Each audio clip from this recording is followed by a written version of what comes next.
Hi, everybody, and welcome to the FNS Wrestling Podcast. I am your host, and with me, as always, is my teenage son, Jackson. Say hello. What's up? And today, it's a history in the making here at the FNS Podcast. We are going to have our first ever guest host, and my other not teenage son, my 10-year-old son, Nathan. Say hi, Nate. Hello. So this is a bonus episode we thought we'd do for Canadian Thanksgiving. Happy Thanksgiving, anyone in Canada.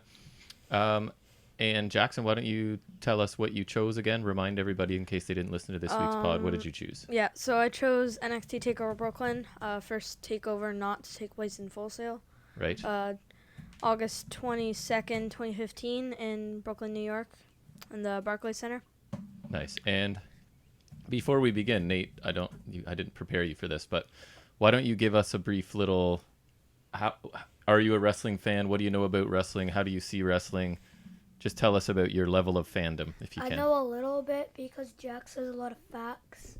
Yes. So I know like a little bit of weird stuff. I watch sometimes like AEW with Dad and Jack. Yep.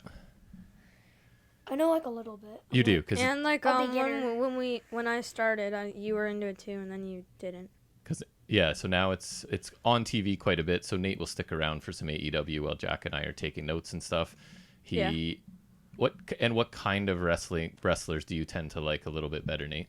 Flippy. He likes light guys like cruiserweights. Yeah, he's always been a cruiserweight. Sort of likes the flippy wrestlers. Like Ricochet. Right, he loves Ricochet, that kind of thing. We watched a Ricochet Osprey years ago, right? I made you watch it. Yes. Okay, so I think what's going to happen is I'll sort of recap the matches for us, not exactly move by move, but with some detail for sure. And then we can sort of get reactions. So we watched this last night. We had our big turkey dinner and Korean barbecue dinner. I've got the rivalries leading up into the match. Yeah. Jack's going to provide some context for us of what's going on. And I'm just going to tell you that. So the current champions right now, we got NXT champions Finn Balor. Right. Tag champs are Blake and Murphy. Yeah. And women's champ is Sasha Banks. No North American or Cruiserweight champion because neither titles had existed yet. That's correct. And so the match that this pay-per-view is famous for?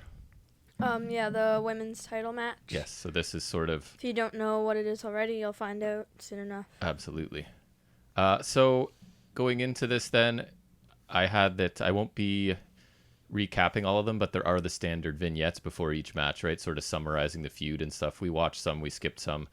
So I won't be summarizing those, but they did exist for sure. So what we get first is Triple H coming out to hype up the crowd. And this isn't main roster Triple H, right? This is like proud father of NXT. Literally at this time, he would have been running the Authority. Right. But when he came down to this, he was sort of out of character, and he was like the proud papa of everybody at NXT, basically. Yes. So I just made a note that this is back when they focused on sort of embracing being somewhat different from the main roster instead of trying to say they were the same. This was them sort of being, nope, we're fine with being something a little bit different and a little bit smaller, and Triple H was really proud of it. It was like that family atmosphere, almost like ECW back in the day, right, where everybody was really into it. So it's obviously less extreme, but just like that kind of cult following. So yeah, how did you guys find actually seeing a crowd? I thought it was like a lot louder. Like I wasn't really prepared for like everybody to just be like screaming. No, it's been so long since we've seen a crowd at all, and this crowd was excellent, right? So they were hyped pretty much the whole time for this whole match. So it was really different to see for sure. Yep. All right, so you guys ready to get into the first match? Yeah. All right, so the first match is Tyler Breeze versus Jushin Thunder Liger. Yeah. So Nathan, have you ever seen Jushin Liger before?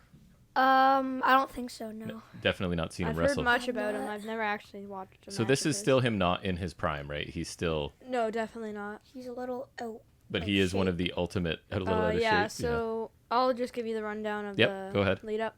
So Tyler Breeze was complaining each week on NXT about having won a competition classic heel trope.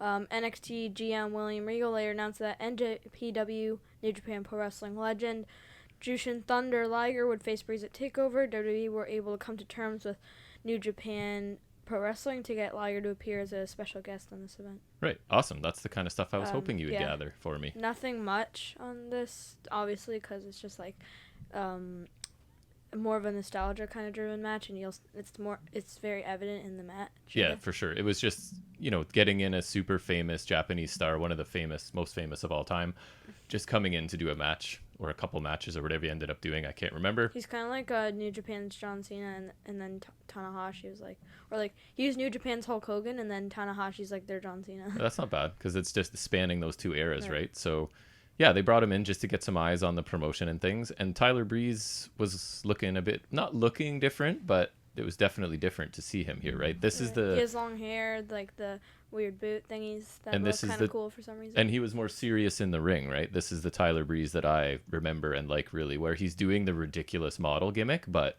he's also, once he's in the ring, he just is pretty serious and he can really wrestle. So, all right, so let's get into it. They lock up. Breeze drops Liger with a shoulder tackle and poses on top of the turnbuckles. Breeze then applies a headlock. Liger trips him and drops an elbow. Liger poses on top of the turnbuckles to sort of mock Breeze to an even bigger crowd reaction. They end up on the mat and Liger applies a modified surfboard stretch. Breeze escapes but misses in the corner and gets kicked in the midsection. Liger applies a surfboard, then launches Breeze onto his face and picks up the selfie stick. Liger takes some selfies to a big crowd reaction, right? Because this is when selfie sticks were sort of at their peak of just becoming cool, and they were sort of obnoxious a little bit when you're out in public. So, of course, Tyler Breeze as a heel character is using that. And he's got... did you see his selfie stick, what it looked like, Nate? Not really. It's kind of like furry. Yeah, he's got fur all over it, right? Just to make it even more ridiculous, I guess. Basically kind of like his boots. Yes, exactly. It's that look. All to get attention because he's a supermodel. Liger turns around with chops, and Breeze blocks the Liger bomb and drops Liger with a supermodel kick for a 2 count. Breeze then with kicks in the corner and a leg drop for a 2 count. Breeze keeps Liger grounded until Liger fights up, but Breeze drops him with knees and another 2 count. Breeze taunts Liger and drops another knee for 2. Liger catches his breath in the corner and backdrops Breeze to the apron. Breeze comes back in, but Liger hits a rolling kick in the corner and a tilt-a-whirl backbreaker. Liger goes to the top but lands on his knees. Breeze with a takedown for a 2 count. We get near the finish here. Breeze lands more strikes in the corner as the referee warns him. Breeze yells at the referee, leading to Liger dropping him with a palm strike. Breeze ends up on the floor and Liger nails a somersault plancha from the apron.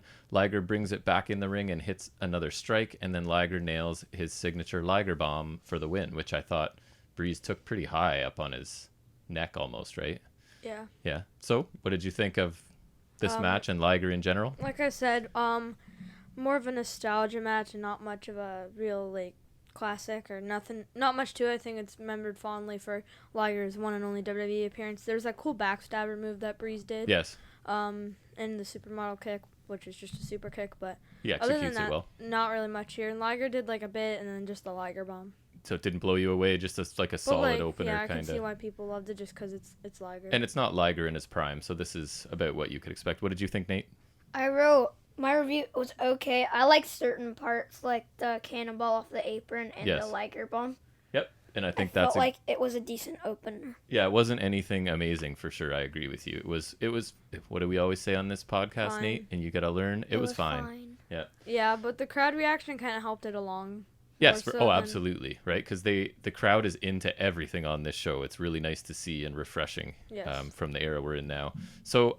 My notes quickly were I liked his entrance was cool, right? He had models, female models dressed up as iconic. Know that. It was really nice. Iconic. Like you had the Statue of Liberty, right. And like I think was it an Eiffel Tower or something? No, or like some sort of building. It was like all that Peace Tower. It was all iconic New York buildings, and he had human beings dressed up as them. It was pretty cool. Yep. So I missed this version of Tyler Breeze, and I kind of liked seeing Corey Graves back when he was good on commentary too. This random dude. Because this was and then Byron Saxton. Before he had someone in his ear telling him everything he had to say, right? So when Corey Graves was just doing commentary himself, he was really good.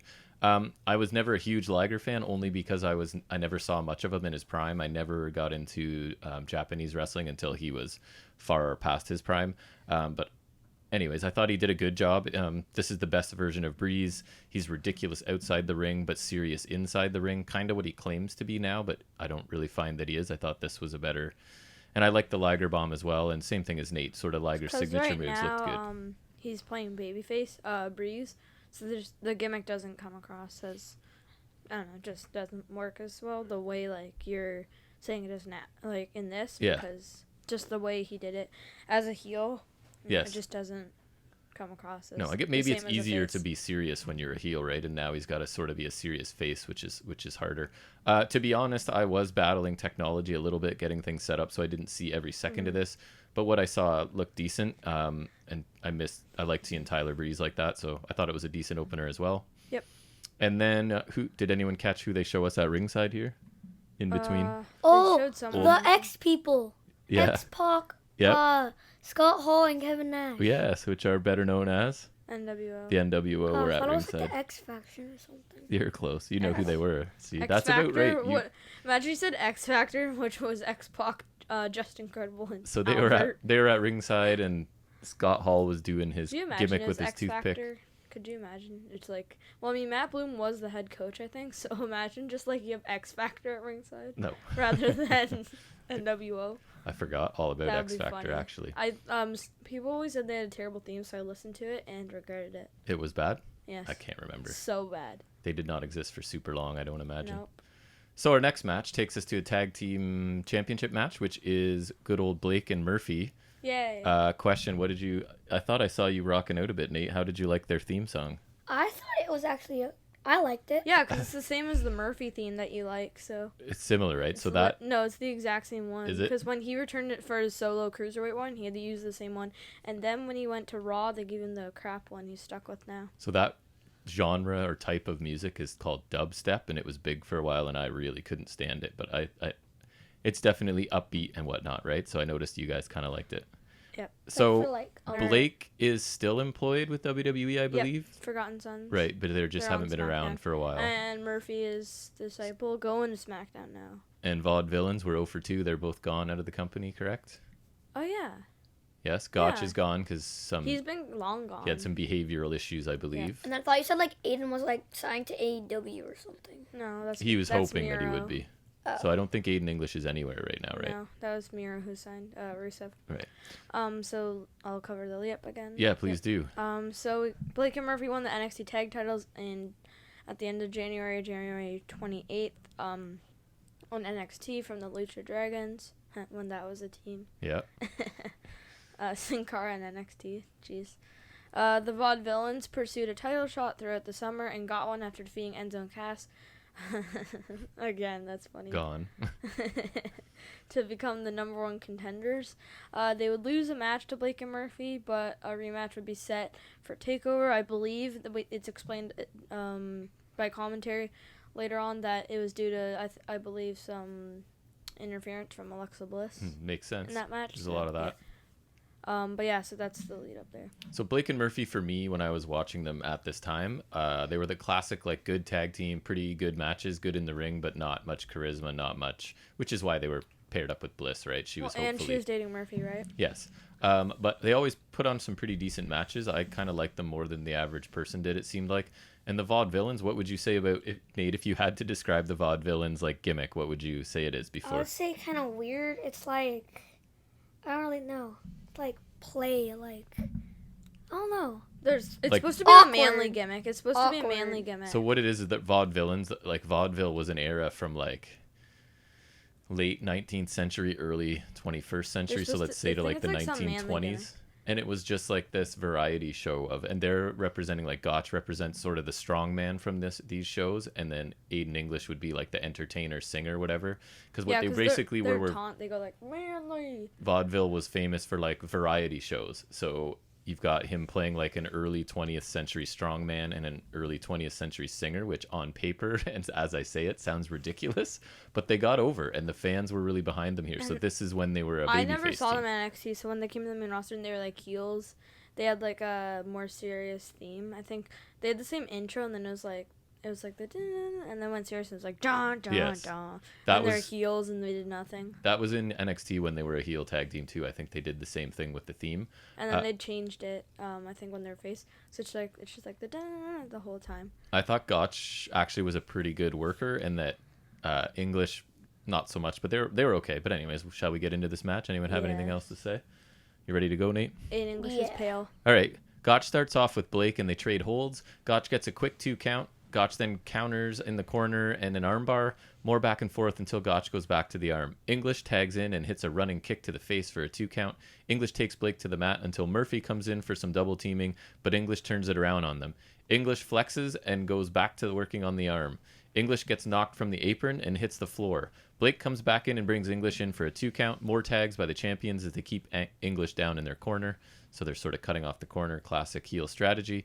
Blake and Murphy end up running into each other, and Gotch gets a hot tag, which I actually liked his hot tag. I thought it was pretty good. Lots of running forearms. I found it funny when he put his singlet strap down because he only had one strap. Yes, So. you love that move to show aggression, right? When they're turning the switch, sort of. I love that's why I love 2K19 playing as Kurt Angle. Like I'll be doing a match and then his signature is like the German suplex, German suplex. So I'll do that and then I'll like do the straps. He goes like and then has the straps down. And I also like playing as Undertaker, Big E, or Big Show. Because they'll all remove the strap. There's something about that physical like. I think Braun Strowman should be able to do it too. Doing something to signal they're getting super fired up. You like. Well, and it's like no nipples. Now you see their nipples. Well, that's great. What? Okay. Nate, that's your brother, Nate. Are you proud? That happened. Yeah.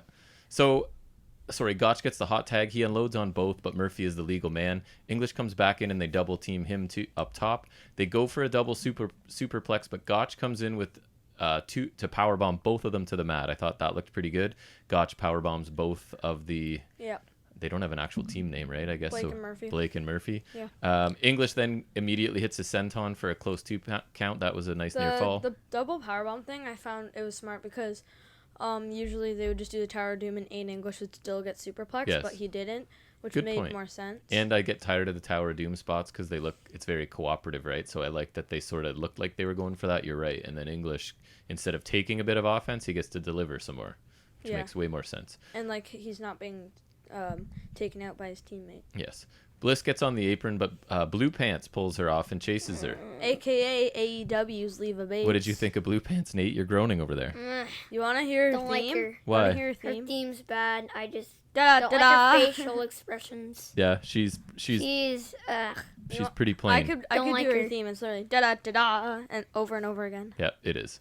So we get good old Blue Pants. Fantastic. Bliss kicks her away and comes into the ring. She goes to swing at Gotch in English, but Blue Pants comes in and tackles her. They brawl to the floor. Gotch gets rolled up from behind for a 2 count. The Vaudevillains end up hitting their double team finisher. I know English's part of it is the whirling dervish. I don't know if that's what they called the whole move. But anyways, it works, and they they win the titles from Blake and Murphy. Yes. What did you guys think? Much better than the opener. I think I really did forget that the Vaudevillains were actually decent, and Yeah. It's been a while since I've seen Blake and Murphy as a team, so. And that's, I mean, on our weekly show, we complain about main roster stuff a lot, or I do for sure. And that's one of the things, right? Vaudevillains were cool. They were over. It was a super weird gimmick, but they made it work. And then they got called up to the main roster and were quickly just And this a is joke. Murphy when he had long hair, and it wasn't like the Braun Strowman kind of cut that he has now. Right. Like where it's like slick kind of back-ish, and then it's like shaved on the sides. Yep. So Nate, what did you have for notes? What did you say? I liked it. Some parts were weird, like the brawl with Blue Pants and Alexa Bliss. Yeah. Yes. But overall, I thought it was a good match. Yeah. Did you like it better than the opener? Yeah. In theory, you'd like your pay-per-view to build, right? One match to another to another. Yeah. I thought it was like super good. I thought it was pretty decent. There were a few rest holds right in the middle part that I thought was a little bit boring. Obviously, I didn't know if these guys really needed that. I think sometimes they do that just to build to the hot tag. Well, and sometimes they're literally resting, right? But these guys, I thought, should be able to keep going anyways. Yeah. Blue Pants was definitely over with the crowd. I really liked there was a pop-up neck breaker in there that I thought looked good. That was awesome. I already said, Gotch's hot tag I thought was pretty effective. And the action kind of picked up in the second half of this, which I appreciated. Also liked, we talked about the double powerbomb out of the corner by Gotch, and then like the immediate senton I thought that was a really nice near fall. The crowd was really into that. And then, I don't know, I thought it was a fun match. There was a couple lulls in it, but by the end part I thought was really entertaining when there was a lot more action and leading up to the finish. I thought tends overall to a be pretty like good that match. sometimes. Yep, absolutely. So a solid match. Nothing disappointing yet. And what's our next match? We get Apollo Crews versus Ty Dillinger. I was confusing Nate by calling Apollo Crews Uha Nation. Yes. Because so Apollo Crews, FKA Uha Nation, I think that's a very weird name, but... That was his indie name, yeah. Yeah. He made his first televised NXT appearance on May 6th. This is a contract signing for his NXT contract. He worked many house shows, and it was announced on August 5th that Cruz would make his televised in-ring debut at Takeover Brooklyn, and his opponent would be Ty Dillinger.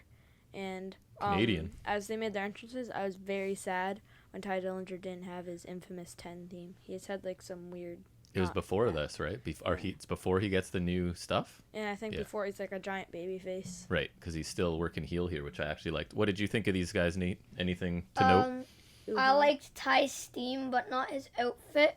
Yeah. I found his outfit kind of like weird with the 10 on his butt. Yes. And That's then Ty I liked Dillinger. Apollo's theme and his outfit. You like both? Because Nice. Apollo's theme is on our wrestling playlist. Oh, it is? Yeah, we used to do. It's not his theme anymore, surprisingly. We used to jump around. Yeah. So this is Apollo. He was not in NXT for very long, not long enough in my opinion, because man is the guy talented, but they needed to keep him down to work on his character and sort of his speaking, right? Everything else is... Yeah, he got called up in 2016, and it took until this year for him to win a championship. Yeah. And he's doing okay currently, but again, I think that would be accelerated if they had spent a bit more time with him here at NXT, because obviously he has an amazing look. He's an amazing athlete. Maybe if he had been in NXT for like a few years, he could have been a North American champion, in my opinion. I thought he was going to move up an really NXT quickly champion. to main event status, but then he was gone. Yeah.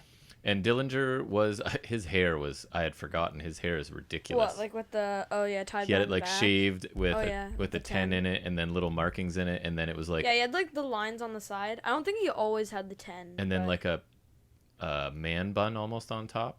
Yeah, it Yeah. was... His You hair forgot? was something But again, else. he's supposed to be Oh, you didn't know? a heel, so if that makes people angry with him, then the more power to him. He's doing what he Yes. should. All right, so Plus, shall I think it looks kind of funny. I get into the action here? You Yeah. shall. All right, let's go. They lock up and trade holds. Cruz misses in the corner, and Dillinger gets the 10 chant going right away. Cruz turns a headlock around and shows up Dillinger, getting his own 10 chant going. Cruz with a nice drop kick. Dillinger kicks Cruz and throws him out to the apron. Cruz goes to springboard in, but Dillinger drop kicks him out of midair, which was kind of nice. Dillinger stomps away in the corner, and he gets a 2 count and then some more stomps. Dillinger stalks Cruz and tries to tie him up with a sleeper. Cruz goes to one knee but fights up and out. Cruz puts Dillinger on his shoulders, but he slides down. Cruz with a 2 count. Dillinger drops him with a big kick for 2 count, and then Ty goes right back to a pin again for just another 2 count. We approach the finish. Dillinger keeps control and gets hit by a standing enziguri. Cruz fights back and hits a discus clothesline that looked pretty nice. Cruz with the splash in the corner. He's in control and he's getting really hyped up now. He presses Dillinger overhead and drops him straight down before hitting his standing moonsault that always looks impressive for the win. I prefer the spin out powerbomb as a finish. Yeah, so that I thought that It's an actual the moonsault as a signature is good, but maybe yeah, not a but finisher. because it's like it's more technically like 2 moves and you're just doing them in succession. And it does look cool because he doesn't look like a guy that should do it. Sorry, Nate, what were you saying? I liked his standing moonsault, but I thought that like the he way did he that does to it. win was kind of awkward. Yeah, you're I expecting like that something he bigger tucks- for a win I as like well? that he Expecting, tucks his like a legs nice in. like I don't know, like his finishing move that'd be something like bigger than just like a standing moonsault. Especially because he looks like he's an incredibly strong guy, right? So Yeah. he could deliver some sort I of like him powerful tucking finish. his legs on the moonsault though. It's just like a display of agility, just because like you're able to get that kind of jump on it. And it like almost that. looks like his lands heavier than some people for whatever. Yep. I mean, he is a heavier guy, Kind of I like guess, but Neville with the red arrow. It just looks so graceful, and then he just comes down with such impact. he does. It looks really nice. AKA Pac. So I thought it interesting when Cruz walked out with his new logo on the ramp, right? He made sort of he paused and looked like he was confused because this is shortly after his name has changed, just sort of acknowledging that he has a new name, I guess.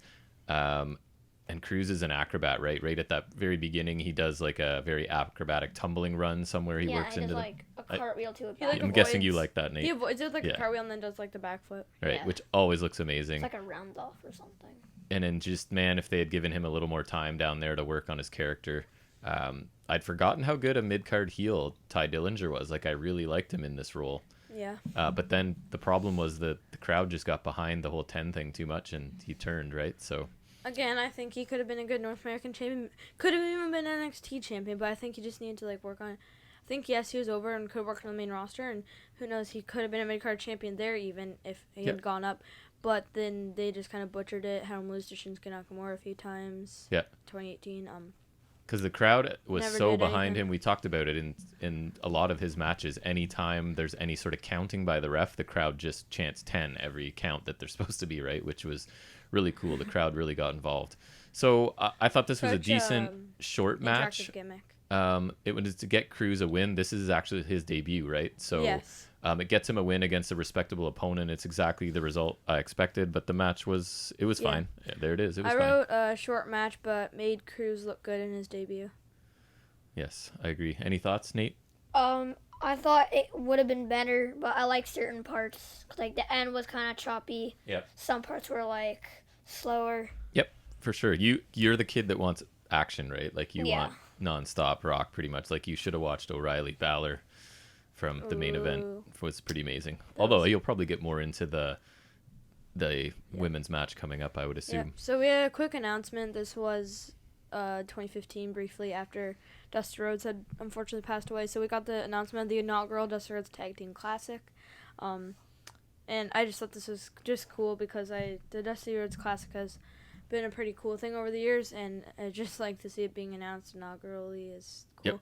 Yep. We like and tournaments and we like tag teams. I remember so. because now it's like you also get a title shot when you win. Right. But the first winners was literally NXT champion Finn Balor and Samoa Joe. Yes. So it's just kind of interesting. Oh yeah, it was just a smash together tag team. Yeah. That's right. Kind of like, well, I mean, Black and Ricochet did win the 2019 Yes. one. Yep. And they had that epic match against the War Raiders. And that's kind of what's cool about a tag tournament, right? Is you have existing teams and then you have people that just want gold or get forced together or whatever or agree to work together. So I don't know.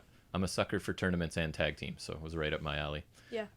Who did we And see? paid homage to a legend who I think was a tag team wrestling guy. Like, he might not wrestle, but I mean, like, a fan of it. Yep, And, absolutely. Like, then you have the Andre Battle Royal, obviously, because he was a Battle Royal master of the Yes. universe. Who else did we see in the crowd here? Do you remember? That rock star who got Grammy Awards, who looked like that guy from Yeah. Back to the Future. I don't even know. That's not who I was thinking. Who are you talking Seth about? Rollins and Oh.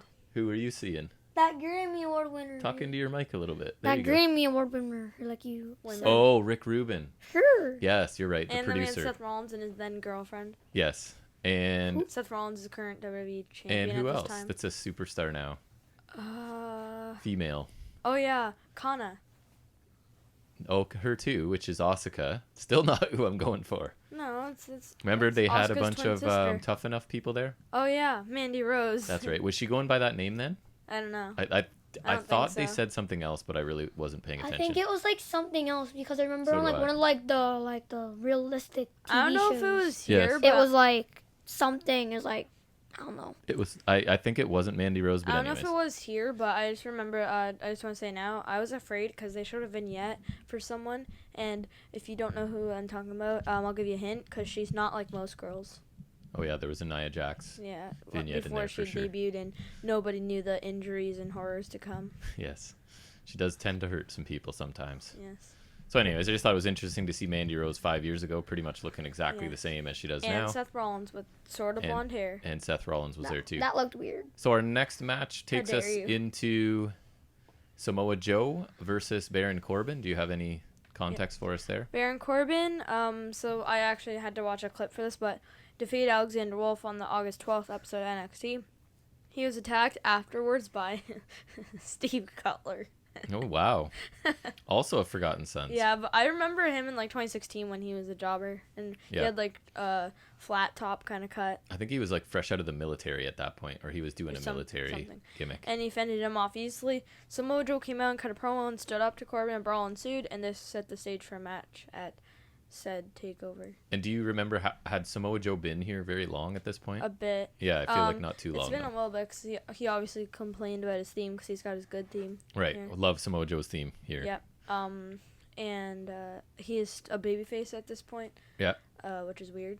Yes, it is, because Corbin is like he's hard to not be a heel, Baron Corbin. What do you think of these guys, Nate?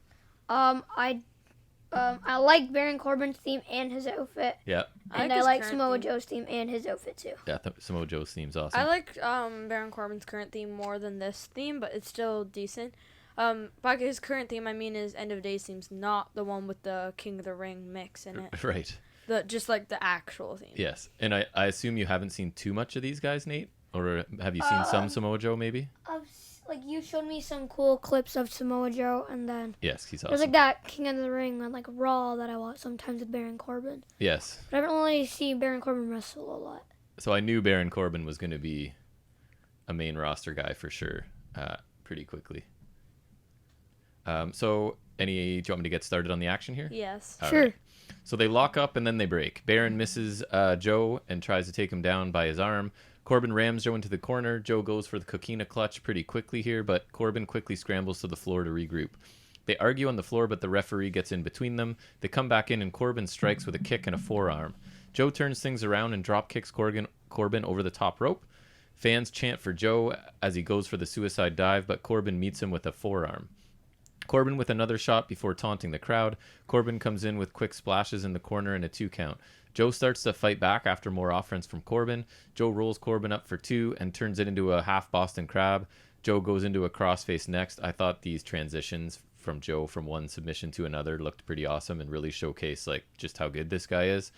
And I also think that's impressive for Corbin because he's kind of new and doesn't get a lot of credit for much, but I think he was My first fond memory of seeing Corbin was WrestleMania 32, our first pay-per-view, and he won the Andre Battle Royal. Yeah, I figured he was getting a push right away, right? Just his sheer size and ability to talk. Corbin goes for the bottom rope, but Joe pulls his arm back. Corbin gets his foot on the bottom rope and Joe breaks the hold. Corbin dumps Joe to the floor. Corbin runs on the apron, but Joe chops his leg out and throws him into the barrier, which I thought actually looked pretty good. He took that really well. Joe brings it back in and Corbin puts him in a heel hook submission. Joe tries for the bottom rope and finally makes it. Corbin takes the full 4 seconds to break the hold and Joe sells the knee. So Joe then lands a big chop. Corbin catches him in a deep 6 for a 2 count, which always looks nice, right? The deep 6 slam. Did you like that, Nate? Yeah, I liked. Especially when they're just like charging at him. They gave him like the few moves that he gets some pretty cool looking offense. That I must say. and even a chokeslam backbreaker. So more back and forth. Joe drops Corbin with an enziguri right after Corbin hit a solid kick. Joe gets up first and rocks him with right hands and strikes. Corbin fights back and they trade strikes. Joe hits an open hand slap and more strikes. Joe goes for a muscle buster in the corner. Corbin hits a kick and a suplex for a close 2 count. Corbin stomps away in the corner and rains down right hands. Now Corbin strikes a pose and the fans start booing him. Joe blocks an end of days, which is also a cool move to get, and applies the coquina clutch. Corbin ends up hitting a 2-handed sit-out choke slam, I called it. I didn't know what else to call it. Punjabi plunge. Yeah, I guess so. For a 2 count, Joe rolls into the coquina clutch again, but Corbin tries to fight, and eventually Corbin just passes out, and the referee calls for the bell, and Samoa Joe is victorious. So before we do anything else, I just got a notification for a news video, and guess what the top thing is? What? Guess who's returning? Who? I think it's going to be Eva Marie. Oh, boy. Yes. All right, everything. Uh-huh. What did you guys think of this match, Nate? All purple, everything. I liked it. I thought it was a pretty good pace. I liked a lot of the spots there. Nice big man battle here. Hard hitting. I was really impressed with Corbin. Like he takes a lot of grief from people, right? Because he doesn't really get to showcase much. Considering this is 5 years ago, I don't know how much experience he had. Maybe it's one of those. It's even better than what he does now. Maybe it's one. I honestly thought so. Maybe it's one of those Samoa Joe made him look really good, but I thought also, Corbin. I think just the NXT atmosphere helps, and like you're really getting a lot of training there, and like the PC, and like you've got a bunch of people helping you there. He's always been pretty natural on the mic, right? And he's yeah, for sure. Clearly got to be a heel all the time. So Corbin, like his slow plodding pace and then mixed with some cool moves, I thought was really good. I liked it more than I thought I would, for sure. I think Baron Corbin looks scary. Yeah, this is back. His look was really cool. This is what I think when he was choosing what he looked like, probably, right? So yeah, I had forgotten that I kind of liked Corbin back then. He looked good. Yeah. And I love Joe all the time. His transitions looked amazing. His offense is cool. Yes, you love Samoa Joe. I do love Samoa Joe. He looks scary too. He would be someone I would not mess with in real life. He hardly has any hair here. Yes. Whereas now he has like much hair. Yes. Who? Hey, there we go. Jack talks hair on every episode of the FNS Wrestling. It's like basically he's like nearly bald. It's got like yes. I don't know what you would call it, but like. Nate, would you care to guess who else's hair we talk about cut on this show sometimes? Who? And I'm just gonna see if you could guess because Jack talks about hair. Seth Rollins? No, actually, you wouldn't know. It's Rhea Ripley lately. Oh yeah, right. With like their blonde hair. Yeah, you got it. Alex Shelley. Yes. Because his is cool. You talk about Sami Zayn. I do talk about Sami Zayn's. He looks like he's homeless. Crazy. Yeah, he looks awesome. Pretty much. All right, well, this takes us to, I mean, the main reason most people watch this show, right? It's not the main event. It is the second from the penultimate match, I guess, actually. Co-main event. So this is Bayley and Sasha Banks. Do you want to give us a NXT rundown? Women's Championship match. Yes. So this Please is a do. culmination of a kind of a 2-year feud. They've been feuding with in tag matches with various partners. I think Charlotte and Natalya teamed with Bayley a couple times, and Becky Lynch turned on Bayley once and teamed with Sasha. Bayley's got no friends Sasha left. used, before she was the boss, was in the BFFs with Summer Rae. Oh my goodness. Yeah. Summer Rae, gee. I always thought Summer Rae was the same person as Kylie Rae. No. They look so similar. Nope. Weird. Weird. So and Banks won a fatal 4-way at NXT Takeover Rival, which was for the title against the 3 other horsewomen, which is Bayley, Lynch, and Charlotte. She was just Charlotte, not Charlotte Flair yet. Right. Even though they acknowledged that she's a Flair. Sasha would have successful defenses against Charlotte and Becky, and as well as Alexa Bliss. Baylor returned to NXT on July 22nd. I think she had like a wrist injury or something. She defeated Yeah, Charlotte. because she's still in a brace in Yeah. this one, right? She defeated Charlotte and then defeated Becky Lynch to earn an opportunity and set the stage for this title showdown. Awesome. And they would have a rematch, I believe, at Takeover Respect, Yeah. which is the Iron Woman match. Take over Respect. I know I was not the best It's pay-per-view. an awkward name. It is. So, Eh. this is a really cool time in women's wrestling, right? Basically, you have these 4 women coming through who are just undeniably good. So you can't, there's no excuse to not push them. There's no excuse to not give them a lot of exposure, even almost make them a main event of a pay-per-view. They're just that good. So it's a really cool time where women's wrestling's getting the respect it really should. And just like these guys worked like the guys, right? So, and they are going to put on a match for us, hopefully. To the point where they did get that Iron Woman match at the next Takeover. It's just, unfortunately, that's what it took, was a group of women to just be undeniably that good. You couldn't really hold them back, even if you wanted to. So I feel like, I'm surprised it wasn't a similar thing with, like, say, Mickie James, Lita, and Trish Stratus even, just like that. And they would have sort of started that whole thing, right? Because they turned in, like, Trish turned into an excellent wrestler by the end of her time. Yeah, I guess because she, like, and so did Lita. I guess she was just, like, kind of starting as, like, because she was a manager for, like, Essa Rios and Hardy's. And then she's coming out doing moves that I hadn't seen. She took a nasty spear from Edge in one of the TLC matches. Yep. So, and this is what annoys me about Stephanie McMahon when she tries to take credit as like the architect almost of this era, because it really didn't happen because of her. It was more these women and the women before them. In spite of her, because remember McMahon Helmsley era, and she was like yes, women's champion, and also she had a match in 2014 at SummerSlam against Brie Bella. But we talk about when you're the one that writes the history books, right? You can make it so now it sounds like for generations going forward, like Stephanie McMahon was an integral part of this whole process. To an which extent, is because debatable. she is a female higher up in the company, but not to the extent that they're yes, making it out to be, I guess. I think so. I think she exaggerates her position. I'm sure she played a role of getting them of course further, but no, without a doubt, but not to the extent that she's implying. So what do you think of Bayley and Sasha, Nate? Before I start, I thought that I didn't really like Bayley's theme. I didn't really like her outfit either. Like, it was okay.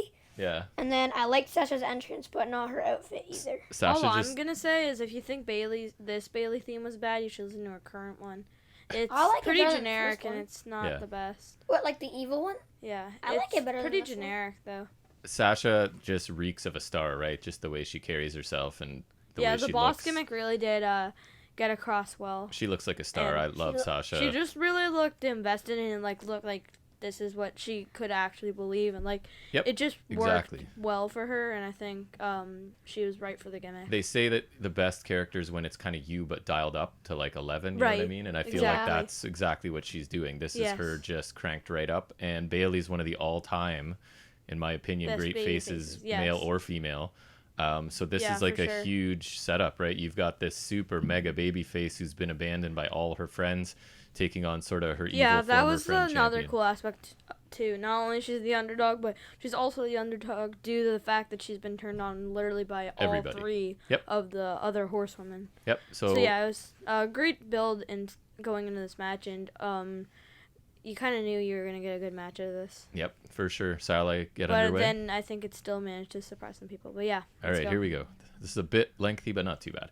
They meet in the middle of the ring and have words. Bayley tackles Sasha as she runs her mouth, and they brawl on the mat.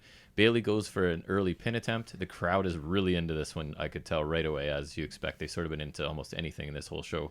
Sasha slams Bayley's face into the turnbuckles, but Bayley shakes it off and returns the favor. Bayley ties Sasha upside down in the corner and hits a running springboard elbow for a 2 count, which I thought looked pretty cool.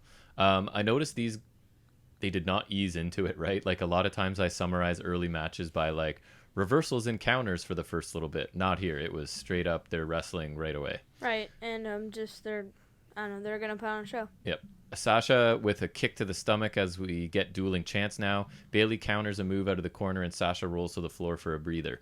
Bayley goes to the floor and drop kicks Sasha from around the ring post, which is kind of cool. Sasha lays Bayley on the second rope, I think setting her up to drop the knees on the stomach as she does, but Bayley escapes to the apron. Sasha brings her up for a superplex, but Bayley fights her off. Sasha kicks the knee out and Bayley falls out to the floor. Bayley comes back in, but Sasha beats her down again. Sasha with an elbow to the back and a smack to the face for a 2 count. Bayley tries to fight back, but Sasha keeps control. Sasha keeps Bayley grounded, and Bayley fights back out of the corner. Sasha goes for the double knees again, but it's blocked again. Sasha finally does hit the double knees, but this time it's a little different because she's taken her up to the top turnbuckle instead of just in the middle, and this is for another near fall. Sasha then talks trash in the corner and Bayley knocks her down. Bayley starts to make her comeback, but Sasha throws her to the apron and she ends up back on the floor. Sasha follows to the floor and takes Bayley's wrist brace off. Sasha brings it back in the ring and tosses Bayley right back to the floor. Sasha slams the hand, so she sort of puts the hand in between the steps and the ring, right, and then kicks the steps as hard as she can. Sasha stomps on the hand. Sasha kicks Bayley's hand in between the steps and Bayley goes down. Sasha ends up leaping out onto Bayley. Sasha brings it back into some "this is awesome" chants from this crowd now and a quick 2 count. Sasha looks frustrated because she just doesn't know what to do to take this girl out. Bayley sends Sasha flying to the floor next, and Sasha comes back in at 8 and they trade shots from their knees. More back and forth. Sasha blocks the Bayley to belly. More counters. Sasha slams Bayley and applies the bank statement to a nice crowd reaction there. Bayley almost gets the bottom rope, but Sasha drags her back to the middle. Bayley reverses Sasha's own move and puts it on her for another big reaction from the crowd. You've got Sasha in a big bank statement now. Yep. Sasha gets her foot on the bottom rope to break it. More offense from Bayley and another "this is awesome" chant from the fans. Bayley takes Sasha to the top, but Sasha knocks her to the mat. Bayley runs back with a forearm. Bayley climbs back up but gets dumped on her neck. That looked pretty awkward, actually. Yeah. When she just got pushed off and landed almost on her head and neck, Yeah. it looked like. Yeah. Sasha jumps down with the double knees, but Bayley kicks out at 2. We get dueling chants from the crowd again. The finish sort of comes as Sasha takes Bayley to the top, but Bayley fights back with elbows. Sasha gets knocked to the mat, but comes back. More fighting up top between the two. Bayley nails a crazy reverse Rana and from the top rope, basically, and then follows quickly with the Bayley to belly for the win and the title, and the crowd goes bananas. Yeah. I'm not really doing the match justice in my recap, but what did you guys think of it? I liked it. I felt like there were some really good spots in there, and it wasn't that sloppy. No, it was pretty much action wall to wall. Yeah. That Poison Rana is an infamous spot, Yes. to the point where, so in WWE 2K20, that thing that we don't talk about, they got the showcase mode about the 4 horsewomen. Yeah. So they actually put that in as like one of the OMG moments, For and sure. I didn't even think it would be from this match until like we watched this again. I was just like, oh, okay, because it had like the weird cell where like she lands on her stomach. Yes. And like a super long setup, and I was just like, oh, okay, it's that move. So this is a time when Poison Ranas aren't that common. Like now, every indie show you watch, you're going to see 4 or 5 of them. So the fact that it was happening, and it was happening from the top ropes, and it was happening in a women's match, was pretty amazing stuff. So this match was fantastic. Anyone that hasn't seen it, you really should. It's kind of one of those historical kind of matches, especially in the NXT history. 2 amazing wrestlers with an amazing storyline, right? You've got a classic heel and a classic babyface, and they just sort of, this match started out hot and just kept going the whole time, and Right. with a crazy looking finish And the crowd. your babyface champion and an amazing reaction. So this match really held up for me. I don't know if I've seen it since it actually happened, so this was really cool to I go don't back even and know watch. if I've ever actually watched it. Yes, So because this is is good. before you were really watching NXT, right? You were still... I wasn't even watching it this time, but Oh, like, right. You were it's one of those 8. matches I've always heard about. Like, for example, I know a ton about Michaels versus Undertaker. I don't think I've ever actually watched it. Amazing matches as well. Yeah. So like just for example, but like I don't think I'd ever actually seen this until this point. Yep. This was a classic match that further launches women's wrestling into the mainstream, right? Like this is, you've seen what all of these ladies have done since then. They're still fantastic wrestlers. Yeah, I mean, some of the most important these two people are literally feuding right now, and they're the most important people on the roster. To me, Bayley and Sasha were the pandemic MVPs, right? Like they were carrying shows with their storylines. So yeah, when they were tag champs and they're just everywhere. Becky Lynch went on to be one of the biggest things in wrestling. Charlotte still is. So these 4 women are still dominating the world of wrestling. Yeah, just a fantastic good match, good feud leading up to it, good talent involved. It was just really the perfect storm. It was. When you're looking for a big title match, so. And then that leads us to our main event, which I kind of think gets obviously overshadowed by the women's match. Yeah. But holy before cow. this, we got NXT Takeover London announced for December. Right. NXT's first foray into overseas territories. Getting uncomfortable, Nate? See why we want to get chairs for the studio? And The kitchen chairs are after sitting that's why I in sit for on pillows. a long time. So yeah, we squeezed the 3rd seat in here. It's actually not too bad. We'll see what it sounds like. Yeah, but we're making it barely enough room for all of us. Literally can't open the door, but we'll figure it out when we're done. All right, so talk to us about this match. Yeah, grab a pillow, Nate. Go ahead. Bud. So in February 2015 at NXT Takeover Rival, confusing name again, Kevin Owens defeated Sami Zayn for the NXT Championship via ref stoppage, if you can recall that. Not really, but I believe you. Because their original feud, he turned on Zayn after he won, and then he just like kept powerbombing Zayn. Oh yes. And then on the apron. Yeah, and at the same event, Finn Balor won a number 1 contenders tournament. Balor got his title shot on the March 25th episode of NXT. He claimed he didn't need the Demon to beat Owens, but Owens would retain due in part to a kayfabe leg injury to Balor. Balor would win another opportunity by defeating Tyler Breeze at NXT TakeOver Unstoppable, which is actually not a bad name. Balor would receive his title shot at the WWE Network special titled Beast in the East, which took place in Tokyo, Japan, so fitting for Balor. Balor brought out the Demon in this match and won the title. Did. We actually do have the figure of this Demon Balor. The rematch was announced at San Diego Comic-Con, of all things, 2015, and it was set for TakeOver Brooklyn. On August 5th, NXT, Kevin Owens requested a ladder match stipulation because, get this, he did not want to suffer a similar situation to the Montreal Screwjob. Right. Which I actually find funny because I didn't know that.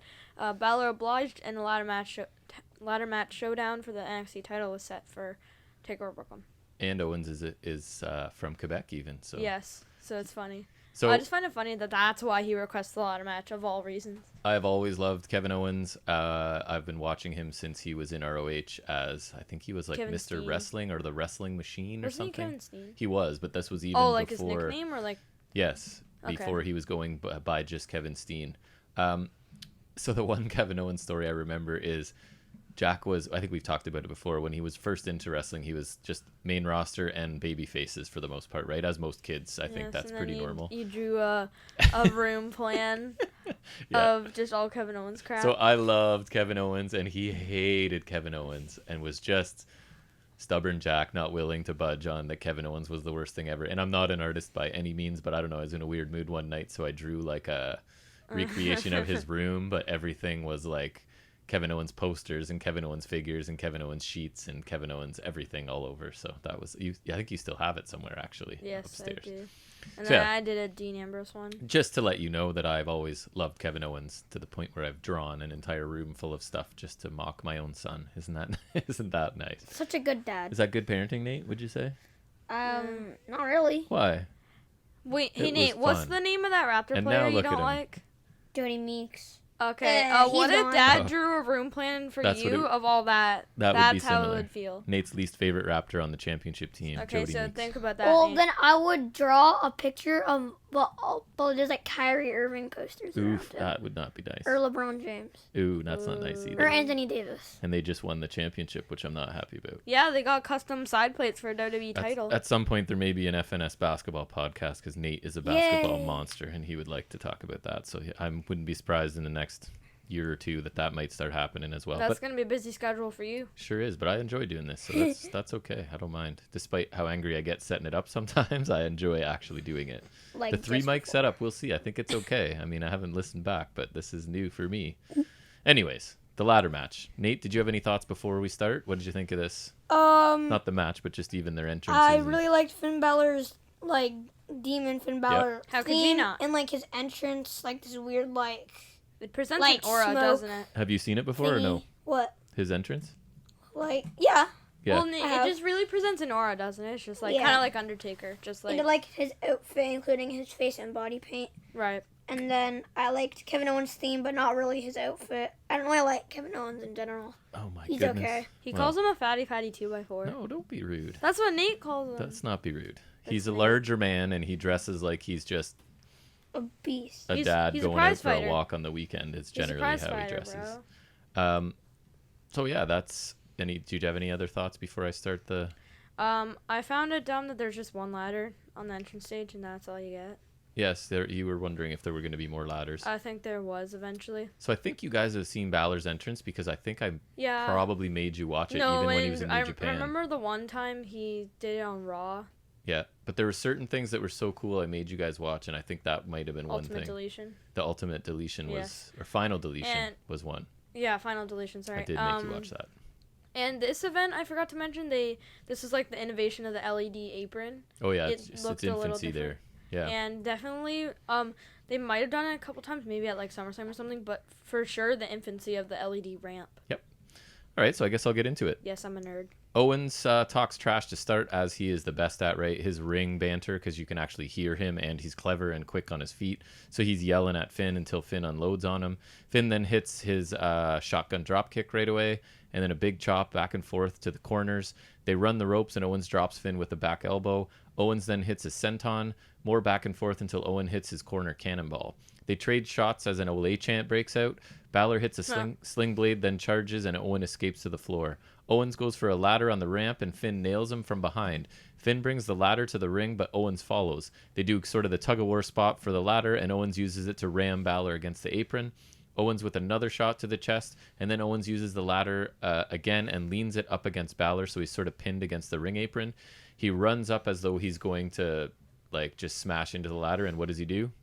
Classic heel move. He stops and just slaps him instead to not give the crowd the satisfaction of seeing that move, right? Balor nails Owens with the ladder on the floor. Balor with a forearm now as they fight around the ring. Balor tosses Owens over the barrier, but Owens pulls him over as well. They fight near the crowd. Owens goes for a powerbomb on the floor, but Balor backdrops him back over the barrier. Finn jumps off the barrier, but Owens catches him in midair and rams him into the barrier. Owens launches Balor a good distance over the announce table and into the barrier. He takes the top off the announce table and tosses it at Finn's head, which was kind of funny. That looks so nasty. Owens chucks it. Owens stands on top of the announce table to get a crowd reaction. Owens then pulls a ladder from under the ring while Balor is still down. Owens turns around and Balor drop kicks him off of the announce table. The ladder hits Owens and also falls on Balor, and the fans start chanting. The fans are chanting for tables as Balor brings the ladder into the ring and looks up at the title. Owens pulls the ladder to the floor and Balor leaps out onto him. A big NXT chant now is in the crowd. Balor stands the ladder up and goes for the title, but Owens grabs his leg and pulls him down. Owens pushes Balor face first into the ladder and it falls over. Owens tosses Balor out of the ring and he hits another ladder. Owens positions the ladder and climbs up. Balor slides the ladder in and Owens comes down to stomp him. Owens tries to smash the ladder into Balor in the corner, but Balor moves and sends Owens face first into a ladder that's standing up in the corner. Balor goes across the ring and to charge back, but Owens blasts out of the corner with a big clothesline. Owens hits another nasty ladder shot as we get dueling chants for each guy now. Owens jabs the ladder at Balor again and slams him on it. Owens hits the senton on top of a ladder, which can't feel good for anyone. Owens yells, poses, and looks up at the title, but is wasting time. Balor begins to fight back. They trade shots. Owens goes to powerbomb Balor on a ladder, but it's reversed, and Owens lands on the ladder badly here. Balor gets up first and positions a ladder. Owens pulls him down and shoves him into a ladder in the corner. Owens goes to do the cannonball into Balor and the ladder, but of course Balor moves, and Owens just does his cannonball into a ladder in the corner. Looked painful as well. Balor then hit a big shotgun dropkick. Balor goes to the top and hits the coup de grace, and he positions the ladder and climbs up. Owens grabs him and power bombs him from the ladder, which was pretty crazy. Owens climbs up, but Balor tips the ladder over and Owens lands in the corner. Owens rolls onto the floor after hitting hard against the turnbuckles.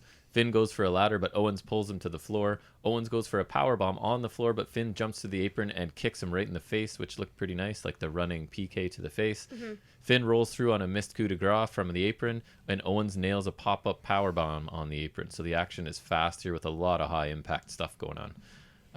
As we cruise towards the finish here, Owens makes it back in the ring first. He climbs up for the title, but Balor tips it over again. Owens lands on his feet and nails a kick to the jaw. Balor hits the ladder hard on the way down. Owens tells Balor to stay down and kicks him in the face again.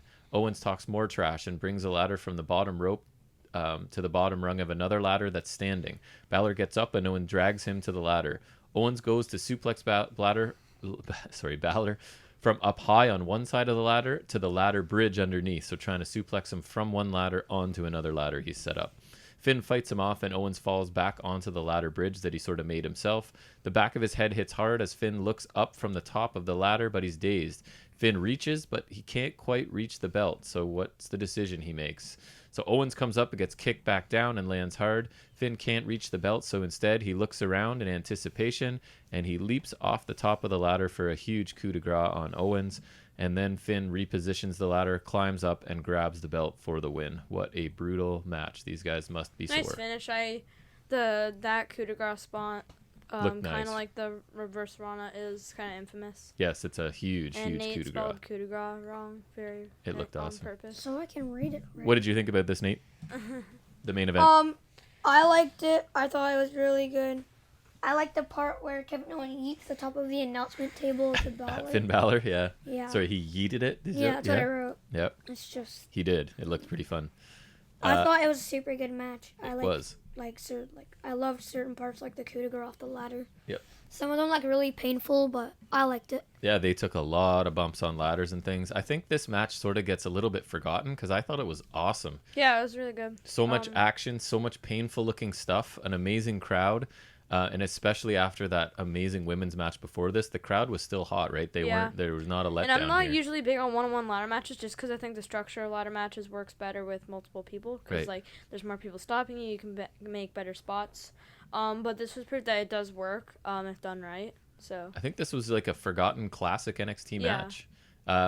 So for sure, I guess Sasha and Bayley probably stole the show here, most people would say, but this was an excellent match, and I thought the final two matches really saved this whole pay-per-view for me. The first few were okay to decent, but the last two I thought were amazing, obviously. I think even if all the matches were fine, I think it would still be remembered as just because it was the first big takeover, because they weren't even supposed to be in Barclays. They were supposed to be in a different arena near Barclays. Yep. And that shut down. So well, and you have Liger performing, and you have an amazing women's match and a great main event, and the other matches weren't bad. They just weren't obviously to this level, but you can't have 5 matches like this on a show.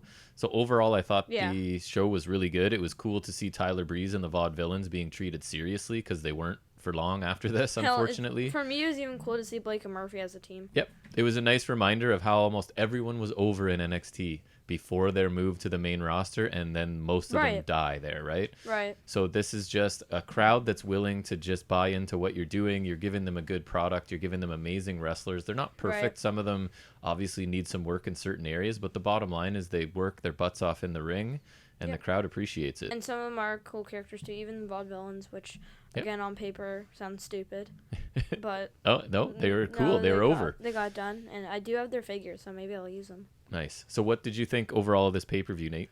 I thought it was pretty good. I enjoyed it. 4 out of 5. 4.5 4 out of 5? Ooh. I would say. I think it was really good. I would give it, so you're saying a 4.5. He's giving it an A for sure. Yeah. What would you give it? I'd give it an A-. Probably a 4 out of 5. Yep.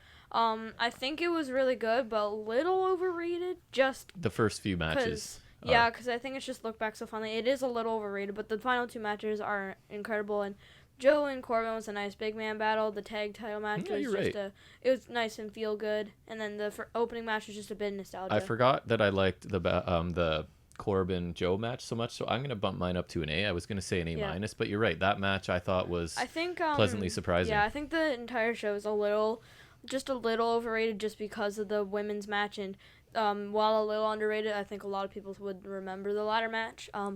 But overall, it's still a good show. I think while a little overrated, it's still good. It flies by, very right? good. It's not a 5-hour or Right. whatever main roster pay-per-view, so it was nice to watch. Nate, how did you enjoy the process, like taking notes and having to watch I it? liked it, but I didn't take like heavy notes like No. you. I didn't take like move by move. I just did like, I like their theme. I like that move. I was telling him that he was saying he took a lot of notes. I was telling him you should see at least one of my matches on Dynamite. Well, yeah, I think And I told that's you like- guys I was deleting I made a copy of it and then deleted it. It was 16 pages of notes for our last for our show 2 days ago.